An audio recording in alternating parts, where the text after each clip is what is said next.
नौजवान और बाकी सभी साथियों का मैं धन्यवाद देता हूं। तो मैं भाइयों से कुछ आग्रह करूं, मेरी बात मानोगे क्या? तुम बहनों से इधर हो जाओ, इधर हो जाओ, थोड़े थोड़े इधर हो जाओ, प्यार कर दो। अरे हल्के से हो जाओ यार। हमने बचपन से यही सीखा कि बहन बेटियों के सम्मान की रक्षा करनी हमारे प्रथम दायित्व है। तो भीड़ है ना, उस तरफ थोड़ा सा बना रहने दो। अभी तो बहुत सारे वहां ऊपर बैठे लोग, उनसे काम था वो नीचे आ जाती तो बहुत अच्छा लगता, तो गेट में खड़ी है। आज अगर मैं यहाँ चल के आया गाँव में तो तुम्हें फिर आगे आके मेरी मदद करनी चाहिए। जब मेरी बहनें मेरा साथ मिलेंगे तो कैसे लड़ जाएगी लड़ाई? मैं अपनी बहनों से आग्रह करूंगा कि वो छतों से ऊपर के नीचे आ जाएं और जो पीछे खड़ी है वो भी आगे आ जाए। मुझे आपसे बहुत जरूरी काम, जो मुझसे प्यार करती है मेरी बहनें वो तो आ जाओ, जो किसी कारण से नाराज है वो मत आओ। मेरा देख लेना आज छतों पर चढ़ी हुई उनको भी कह रहा हूँ, जो वहां सामने खड़ी उससे भी अपील कर रहा हूँ। चलो धन्यवाद। समय समय पे भारत की धरती में जन्मे सभी संतों, गुरुओं, महापुरुषों को नमन करता हूँ। उनको नमन करना इसलिए जरूरी है क्योंकि उन्होंने वो अपने लिए नहीं जिए, हमारे लिए जिए। उन्होंने पूरी जिंदगी हमारे लिए, हमारी तरक्की के लिए हमें पैरों पर खड़ा करने का प्रयास किया, जिसकी वजह से आज आजाद भारत में हम लोग स्वाभिमान सम्मान का जीवन प्राप्त करने की तरफ बढ़ रहे हैं। और मैं अपने नौजवान भाइयों का बहुत धन्यवाद दूंगा जो मोटरसाइकिल में, पैदल बड़े उत्साह में मुझे गांव से बाहर से यहां तक नारे लगाते लेके आए। उनसे भी मुझे काम। देखो, एक समय था जब भारत में राजतंत्र क्या था। हाँ, ये पूछना इसलिए जरूरी होता है कि आपका ध्यान मेरी तरफ है या नहीं। एक समय था जब भारत में राजतंत्र था। राजतंत्र में राजा जो कह देता था वो ही सही माना जाता था। राजा ने दिन को रात कह दिया तो रात माना जाता था, राजा ने रात को दिन कह दिया तो दिन माना जाता था। राजा का फैसला अंतिम होता था। फिर महापुरुषों के संघर्ष की वजह से इस देश में लोकतंत्र आया। और जब राजतंत्र था तो इस देश के कमजोर वर्गों को बहुत सारे अधिकार नहीं थे। दलित, पिछड़े, आदिवासी, अन्य धार्मिक अल्पसंख्यक, मुसलमान, जैन, सिख, बौद्ध, उनको बहुत अधिकार नहीं। उनको अधिकार कैसे मिले, इसलिए देश में लोकतंत्र आया और सबको बराबरी का अधिकार देने के लिए आया कॉन्स्टिट्यूशन ऑफ इंडिया, भारत का संविधान। वो संविधान जो हर व्यक्ति को बराबरी का अधिकार देता है, स्वाभिमान सम्मान का जीवन देता है, सबको आगे बढ़ने के अवसर देता है, जो सबकी रक्षा करता है, जो सबके धर्मों की रक्षा करता है, जो समानता की बात करता है, जो प्रेम भाईचारे की बात करता है, जो तरक्की की बात करता है, जो आपके लिए अवसर की बात करता है, अवसर की क्षमता, जिसका अंतिम लक्ष्य यह है कि देश का हर व्यक्ति आगे बढ़ के अपने पैरों पर खड़ा हो। फिर उस संविधान में लोकतंत्र की व्यवस्था है। लोकतंत्र को समझना पड़ेगा। लोकतंत्र यानी कि जनता द्वारा जनता का शासन। लेकिन आज ऐसा है कि जिन सपनों के साथ लोकतंत्र आया था वो सपने तो पूरे हुए नहीं। जनता द्वारा जनता का शासन तो रहा नहीं, जनता का ऊपर चंद लोगों का शासन हो गया। भाई डब्बे वाले साथी,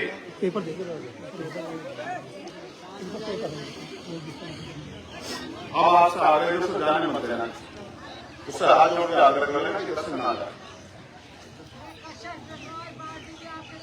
बहुत अच्छा, धन्यवाद। ठीक, कसरत समाज पार्टी भी हमारे साथ है, इनका बहुत बहुत आभार। अब आगे बढ़ते हैं। तो लोकतंत्र के पीछे उद्देश्य थे, उसके उद्देश्य ये थे कि लोकतंत्र के साथ खड़े होकर देश की जनता, जिनको बाबा साहब अम्बेडकर ने अपने 4 बच्चों को कुर्बानी देकर वोट का अधिकार दिलाया, उस वोट के जरिए हम लोग अपना राज स्थापित करेंगे और राज के जरिए जो अधिकार, जो सुविधाएं हमें नहीं मिली उनको हम लेने का काम करेंगे। क्योंकि जब देश आजादी देश में आई, उससे पहले जो असमानता थी, चाहे आर्थिक तौर पे, चाहे सामाजिक तौर पे, चाहे धार्मिक तौर पे, उस खाई को भी भरना था।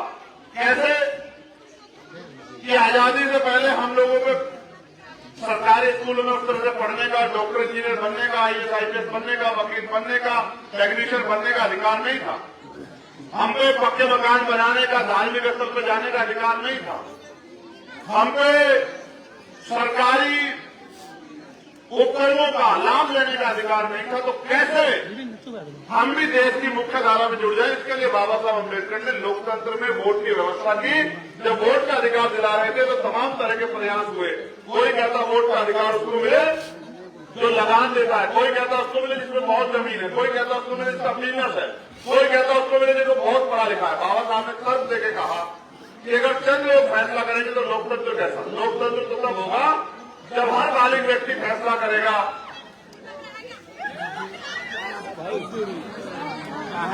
आराम से जाने दो, हल्ला मत बजाओ, चोट लग जाएगी। जाने दो, जाने दो।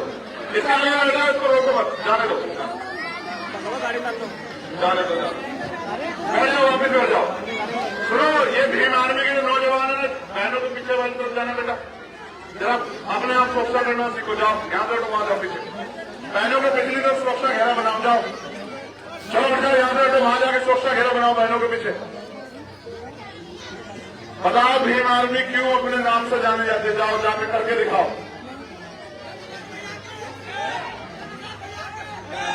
एक दो लेकर सुरक्षा घेरा बनाता हो, आंधी तूफान चाहे चीता भी आ जाए, इधर नहीं आना चाहिए। समझ गए ना? गुलदार भी आ जाए, पकड़ देना, भाई गुलदार को देख लेंगे बाद में, चिंता मत करो, ठीक है?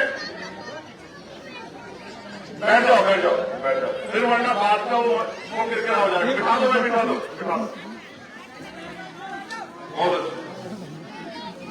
तो अब लंबे समय से हम लोग दरवाजा खटखटा रहे हैं कि हमारी जिंदगी में कोई तब्दीली आए। लंबे समय से हम लोग प्रयास कर रहे हैं कि हमारी गरीबी, बेबसी, लाचारी खत्म हो। लंबे समय से हम लोग लगे हुए हैं कि हमें आगे बढ़ने के अवसर मिले और जो धर्म के आधार पर, जाति के आधार पर छुआछूत, भेदभाव, ऊंच नीच होती है बंद हो और भाईचारा बन के लोग मिलजुल के काम करें। लेकिन आपको क्या लगता है ये काम कोई आसान काम है क्या? इस काम को करने के लिए और इस तरह का माहौल पैदा करने के लिए आपको अपनी ताकत बनानी पड़ेगी, क्योंकि कमजोर और ताकतवर में कभी समझौता नहीं होता। आपने यहां से नगीना लोकसभा से 3 योजना में 3 अलग अलग पार्टियों के नेताओं को जिता के भेजा। पहली बार जब ये बनी आपने समाजवादी पार्टी के एमपी को जिता के भेजा, दूसरी बार आपने भाजपा के एमपी को जिता के भेजा, तीसरी बार आपने समाजवादी आरएलडी बसपा गठबंधन के प्रत्याशी को जिता के भेजा। 3 लोग यहां से आपकी वोट लेके गए और दिल्ली की कुर्सी पे जाके बैठ गए। मैं आपसे जानना चाहता हूं, क्या उन तीनों लोगों ने आपके हक की लड़ाई लड़ने का काम किया? क्या वो तीनों लोग एमपी बनने के बाद आपकी बस्ती में आए आपके हाल जानने के लिए? क्या उन्होंने कभी आपकी सड़कें, आपका भूखा पेट, आपके टूटे मकान, बिना पलस्तर के मकान, कच्चे मकान, आपको तमाम तरह की मुसीबतों में घिरे देख के आपकी लड़ाई लड़ी? मुझे आप कैसे जानते हो? कैसे जानते हो आप लोग मुझे? फोन पे जानते हो? इसलिए जानते हो किसी मैं नेता का बेटा हूं, कोई पैसे वाला व्यक्ति, या इसलिए जानते हो कि मैं आपके अपने बीच का संघर्ष करने वाला व्यक्ति हूं? किसलिए जानते हो? किसलिए जानते हो बताओ जोर से। मैं गूंगी बहरी फौज का नेता बनना चाहता हूं क्या? नहीं। ये गूंगी बहरी फौज कहां से लाए हो? गूंगी बहरी फौज आपने नेता भी ऐसे बनाए, ना आप बोलते ना नेता बोलता, तो फिर कैसे आपकी लड़ाई सरकार आपकी समस्या दूर कर दे? जब तक आप बोलोगे नहीं तो सुनेगा कैसे? सुनो, एक और कहावत सुनो। ये कहावत है कि जब तक बच्चा रोता नहीं, माँ भी उसके भूखे पेट को नहीं देखती है। जब वो रोता है तब माँ को एहसास होता है कि उसका पेट भूखा है। बताओ आपकी जिंदगी में खुशहाली है या नहीं है? बताओ। क्या आपको जमीन अधिकार मिल रहे नहीं मिल रहे? बताओ। क्या आपको नौकरी और तमाम तरह के अधिकार मिल रहे हैं क्या? क्या आपके घरों और तमाम तरह की मुसीबतों के लिए सरकार ने सोचा है क्या? क्या पढ़ लिख के जो नौजवान बेरोजगार घूम रहे उनके लिए कोई सोच रहा है क्या? मैं अभी जिस गांव से आया, मुझे तकलीफ के साथ कहना पड़ेगा, गांव के बाहर मुझे 12-13 महिलाएं मिली। मैंने उनसे पूछा कि आप कहाँ गए? उन्होंने मुझे बताया कि वो यहाँ कोई फैक्ट्री है जिसमें काम करते, जहाँ उसमें वो बनते हैं, क्या बनते हैं? कसौरे। मैंने उनसे पूछा कितने पैसे मिलते हैं? उन्होंने कहा 4,500 रुपए। मैंने पूछा कितने घंटे की ड्यूटी है? उन्होंने कहा 8 घंटे की। मैंने उनसे पूछा कि बहनों को छुट्टी है? तो उन्होंने कहा नहीं। मैंने कहा अगर आपको रुकना पड़ जाए किसी काम की वजह से फिर क्या होगा? तो उन्होंने कहा पैसे कट जाएंगे। आप महसूस करो इस जिंदगी को जिंदगी मानते हो क्या? 4,000 का मतलब 4,500 का मतलब 30 से गुणा भाग करके देखना कितना बैठता है। एक दिन का कितना? 150 रुपए। 150 रुपए मजदूरी है क्या? देखो मुझे नहीं पता कंपनी किसकी है, मगर ये शोषण है। यहाँ न्यूनतम वेतन कम से कम 500 रुपए दैनिक होना चाहिए। अगर कोई भी किसी काम को करेगा तो 500 रुपए से मिलेंगे, कम से कम 500 रुपए मिलेंगे। दुनिया में ऐसी व्यवस्था है भारत को छोड़ के, क्योंकि भारत के नेताओं को, भारत की सरकार को गरीबों की कोई परवाह नहीं है।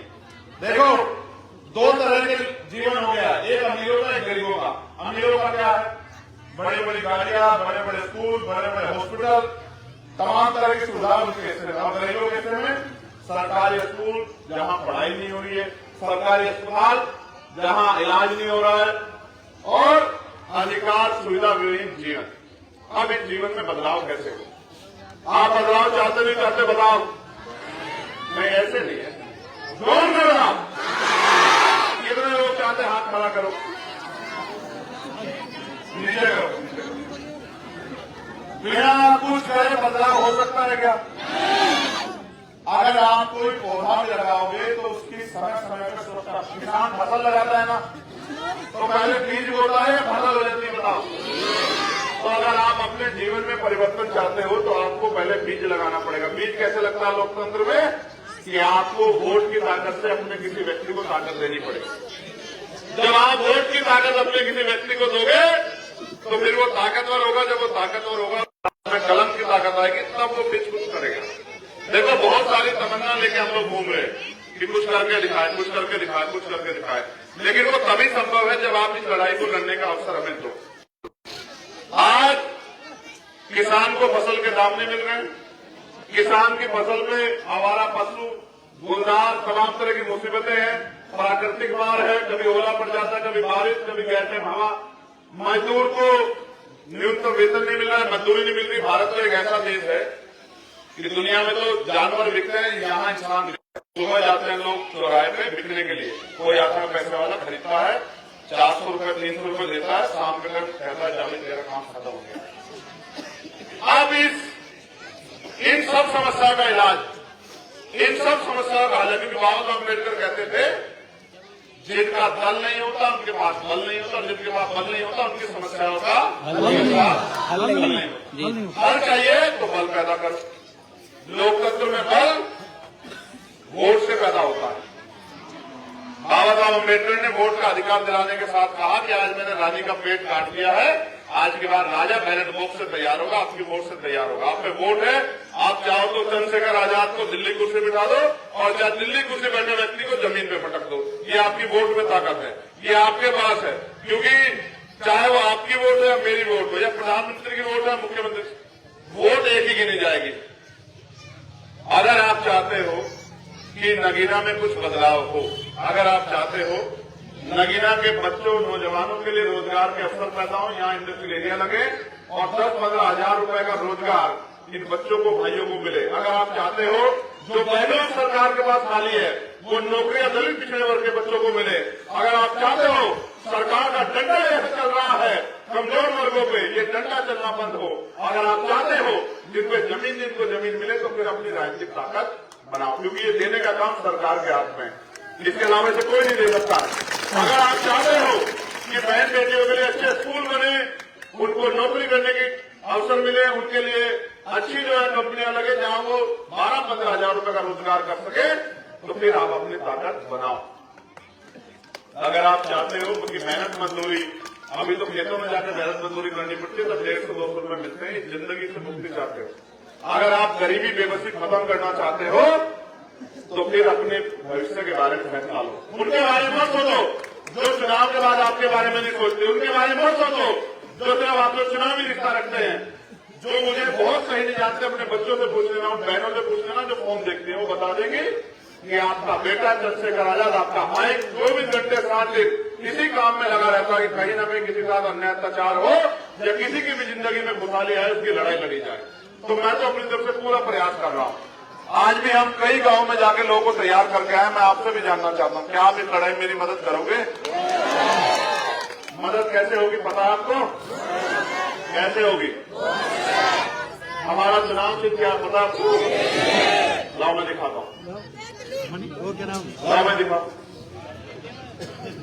ये हमारा चुनाव चिन्ह है। क्या है हमारा चुनाव चिन्ह? आप किस चुनाव चिन्ह को वोट दोगे जो चंद्रशेखर आगे बढ़े? बताओ। अगर एक और चीज, अब ये,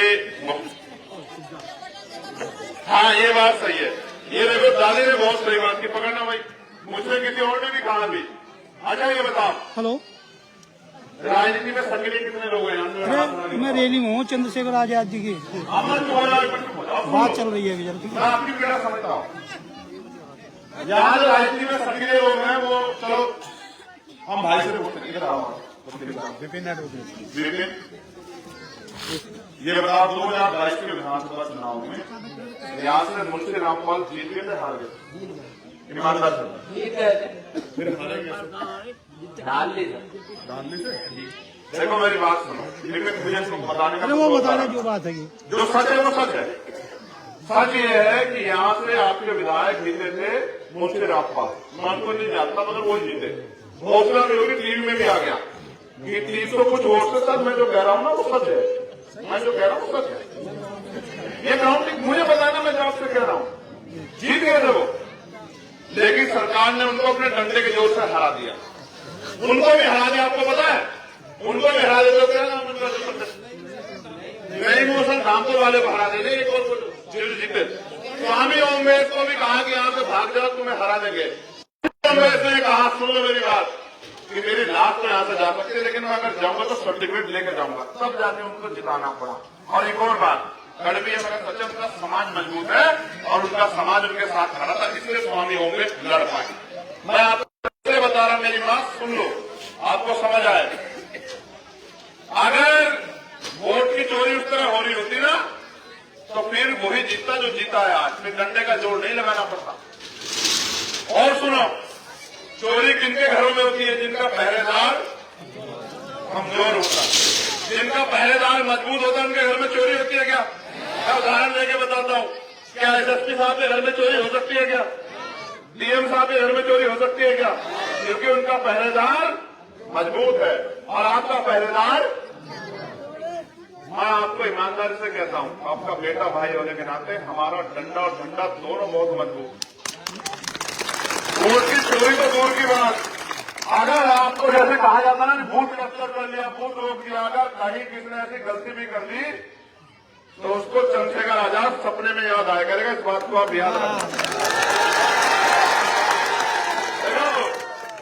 कोई अहंकार नहीं है, कोई घमंड नहीं है, लेकिन अगर कोई अपने आप को ताकतवर मान के हमारे लोगों को डराने धमकाने का काम करेगा, दलितों को, पिछड़ों को, मुसलमानों को, ईसाइयों को, जैनों को, बुद्धिस्टों को, हर उस गरीब आदमी को जो जिसके साथ अन्याय हो रहा है, अगर कोई डराने का काम करेगा तो उसको चंद्रशेखर आजाद से लड़ना पड़ेगा। ये बात याद रखें नगीना में सब लोग। इसलिए मैं आपको ये बात, आप ये मत घबराओ कि आप वोट दोगे चंद्रशेखर चल जाए कहीं और। आपकी एक वोट 2 में तो कितनी हो सकती है, ठीक है, मगर आपकी एक वोट को चोरी नहीं कर सकता। चोरी हो जाएगी तब अपने खून को कहना, मैं दूंगा जवाब। आप समझ गए? क्या आपका पहरेदार कमजोर है? जब आपका पहरेदार कमजोर है तो क्यों चिंता कर रहे हैं भाई? देखो मैं आपको अपने आप को लेके बताता हूं। एक नेताजी चुनाव जीत के डीएम साहब ने पूछा फैक्ट्री चलानी है या मेयर बनना है? नेताजी ने कहा फैक्ट्री चलानी, उनका भी लंबे हो जाओ, तो नेताजी लंबे हो गए। देखो मेरी बात सुनो, ये लोकतंत्र है। व्यापारी आज के समय में राजनीति नहीं कर सकता क्योंकि भाजपा एकदम बगल एक सीबीआई इनकम टैक्स, मेरे ऊपर तो सीबीआई इनकम टैक्स काम नहीं करती है तो मेरे ऊपर गोली चलानी पड़ी। अब मेरे भाई जानते हैं सब लोग, गोली चली नहीं चली, चाचा गोली चली, मरा नहीं ना, उनकी गोली से नहीं मरूंगा। जब तक मेरे गुरुओं का, महापुरुषों का, मेरी माओ बहनों का प्यार आशीर्वाद मेरे साथ है, मेरे बड़ों का प्यार आशीर्वाद, मरूंगा नहीं। जब तक उनके बेटे में, आपके बेटे में आपका हाथ है, तब तक नहीं बनूंगा। और मैं जिंदा रहूं और आपके लिए काम ना पाऊं, ये लड़ाई है बस। जब आपने सबको मौका दिया तो क्या आप अपने बेटे चंद्रशेखर आजाद को इस लड़ाई को लड़ने का मौका नहीं दोगे? क्या बताओ?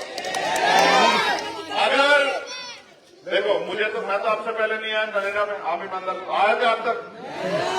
लेकिन आप ये जान लो कि मेरा ये प्रयास है कि 70 साल से ज्यादा हो गए गरीबी, बेबसी, लाचारी से लड़ते हैं। अब तो ये खत्म होनी चाहिए। मेहनत तो हम उनके बराबर ही करते हैं जो दूसरे लोग कर रहे हैं, उससे ज्यादा करते हैं ना। फिर ये हमारे साथ ही क्यों है? देखो मैं आपको एक चीज बताता हूँ, सत्ता में कितनी ताकत होती है सुन लो। जिनके ज्यादा लोग जीतेंगे उनकी सरकार बनेगी, जिनकी सरकार बनेगी उनकी ताकत होगी, जिनमें ताकत होगी वो फैसले करेंगे, फिर वो कानून बनाएंगे, जो कानून बने उनको लागू करेंगे। जिनके पास ताकत नहीं होगी कानून भी उनके काम नहीं आएंगे, क्योंकि पुलिस भी सरकार की, अधिकारी भी सरकार के, नेता भी सरकार के। आपका क्या? आपकी सिर्फ आपके हिस्से में सिर्फ परेशानी, बेबसी, लाचारी। देखो जमीन भी सरकार दे सकती है, रोजगार भी सरकार दे सकती है, सुरक्षा भी सरकार दे सकती है, अच्छे स्कूल भी सरकार बनवा सकती है, अच्छे कॉलेज भी सरकार बना सकती है, अच्छे हॉस्पिटल भी सरकार बना सकती है, बड़े बड़े इंडस्ट्रियल एरिया लगा के आपके क्षेत्र में आपके बच्चों को रोजगार भी सरकार दे सकती है। जो धर्म के आधार पर गैर बराबरी हो रही है, अपमान हो रहा है, उसको भी सरकार डंडे की चोट पर रोक सकती है, और बड़े बड़े अहंकारी को जेल में ठूस के उसको भी सबक सिखा सकती है। और आज तो हालात ये है, पहले सरकारी नौकरी आती थी, अब नहीं आती। अब तो दलित पिछड़े वर्ग के बच्चे बाल, प्रजापति, कश्यप, सैनी, जाट, गुजर, चमार, वाल्मीकि, धोबी, पासी, कोरी, खटीक सब परेशान हैं, और ये सोच रहे हैं कि भाई इनके बच्चों का क्या होगा। जो पिछड़ी जाति के मुस्लिम भाई हैं वो भी सब परेशान है कि भाई हम आगे कैसे बढ़ेंगे। लोकतंत्र में तो आगे बढ़ने का तरीका यही है। इसलिए आपसे कह रहा हूं कि इस बार आप इस लड़ाई में मेरी मदद कराओ। अब आखिरी बात जो सबसे इम्पोर्टेंट है, एक तो जो हमारी पढ़ी लिखी बहनें हैं उनकी जरूरत है, वो जरा हाथ खड़ी करो। जो पढ़ी लिखी बहनें हैं हमारी, हाथ खड़ा करो। जो हमारी पढ़ी लिखी बहनें हम मदद करना चाहती है अपने भाई की, ठीक है, उनकी जरूरत पड़ेगी वो खड़ी रहना। दूसरा, कोई भी लड़ाई, कोई भी संघर्ष बिना सहयोग के नहीं होता।